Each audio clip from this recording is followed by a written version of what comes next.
ಮಧ್ಯಪ್ರಾಚ್ಯ ರಾಷ್ಟ್ರಗಳ ನಡುವಿನ ಯುದ್ಧದಿಂದಾಗಿ ಮೊಟ್ಟೆ ದರ ಗಣನೀಯವಾಗಿ ಕುಸಿತ ಕಂಡಿದೆ. ವಿದೇಶಗಳಿಗೆ ರಫ್ತು ಸ್ಥಗಿತಗೊಂಡಿದೆ.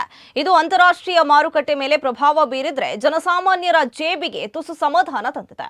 ಭಾರತದಲ್ಲಿ ಉತ್ಪಾದನೆಯಾಗುವ ಒಟ್ಟು ಮೊಟ್ಟೆಗಳಲ್ಲಿ ಸುಮಾರು 80% ಮೊಟ್ಟೆಗಳು ಕೊಲ್ಲಿ ರಾಷ್ಟ್ರಗಳಿಗೆ ರಫ್ತಾಗ್ತಾ ಇದ್ವು. ಪ್ರಸ್ತುತ ಮಧ್ಯಪ್ರಾಚ್ಯದಲ್ಲಿ ನಡೆಯುತ್ತಾ ಇರುವಂತಹ ಯುದ್ಧದ ಭೀತಿಯಿಂದಾಗಿ ಸಾರಿಗೆ ವ್ಯವಸ್ಥೆ ಏರುಪೇರಾಗಿದ್ದು ರಫ್ತು ಸಂಪೂರ್ಣವಾಗಿ ಸ್ಥಗಿತವಾಗಿದೆ. ರಂಜಾನ್ ಉಪವಾಸದ ಅವಧಿಯಲ್ಲಿ ಮಾರುಕಟ್ಟೆಯ ಬೇಡಿಕೆಯಲ್ಲಾದ ಬದಲಾವಣೆಗಳು ಸಹ ಬೆಲೆ ಇಳಿಕೆಗೆ ಪೂರಕವಾಗಿವೆ.